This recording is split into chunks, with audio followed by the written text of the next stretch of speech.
Okay, so here we go.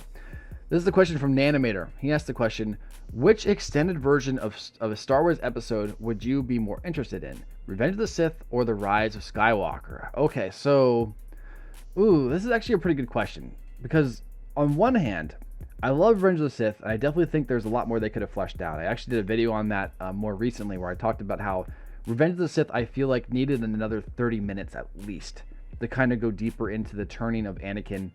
A lot of people thought that his turn was a little rushed, and that's understandable if you're a little less connected to the lore and the canon, because one second he's a good guy, next second he's killing Jedi, you know. So it would be cool to see that a little more in depth to kind of explain how the dark side is a disease that takes you over. Eventually, you become something you're not. Be cool to see that. But on The Rise of Skywalker, I definitely think that movie could have used more time too. How long was that movie? A 2.5 hour, three hour movie? I don't know. But the problem with The Rise of Skywalker really comes down to the direction of The Last Jedi. And the problem with The Last Jedi comes down to the direction of The Force Awakens.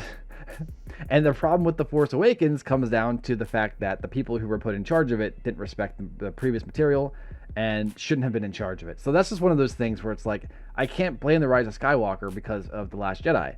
You know, I can't blame The Last Jedi because of The Force Awakens. I can't blame The Force Awakens because of Kathleen Kennedy.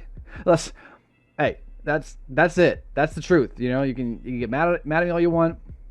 That's the truth. I definitely think The Rise of Skywalker could have used more time. I just don't really know what else it could have expanded upon. Like, The Rise of Skywalker feels like it was the original episode 8 and 9. Like, you know how JJ, he had like, he wrote episode 7 and he handed off to Rian Johnson. He had plans for episode 8 and 9 and was like, hey, this is where I was going, Ryan. How about you know, you might want to pursue this storyline. And Ryan's like, nah, I'm doing my own thing. Which is definitely a terrible call. Terrible call. Very, very bad call by Ryan. Definitely. And here's the thing. I respect Ryan doing his own thing because you know, as a creator myself, I like to do what I want to do. And I like to love what I do.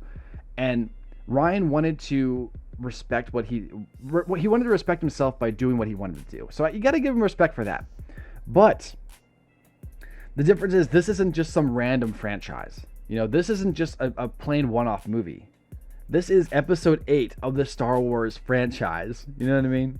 So episode 7, episode 8, episode 9, they needed to be cohesive. They needed to be one full story. And Ryan said no. And that is his biggest hindrance. Do I respect the guy for having the balls to do that? You gotta have the respect for that. But I also lose respect for him because he did that. You know what I mean? So, it was very bad. It was very bad for the franchise for that to be the way it was. So what happened was, like I said, JJ had episode 7, and he was like, here's the script for episode 8 and 9, or at least here's my ideas for 8 and 9. Maybe you want to incorporate them into your story. And Ryan said, no, I'm making my own episode 8, which effectively made it feel like it was his own episode 7. JJ comes back and he's like, well, I'm back in the director's chair, so I guess I will do my original episode 8, my original episode 9. I'll just put them together and make episode 9. So this is what I always say. There are 3 parts to this trilogy.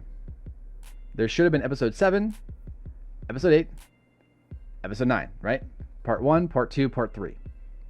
This is what happened. JJ made part 1. Ryan came along and he made a part 2, but he actually made his own part 1. So instead of us having a part 1 and part 2, we just have 2 part 1s. And so then JJ, he comes and makes part 3, right?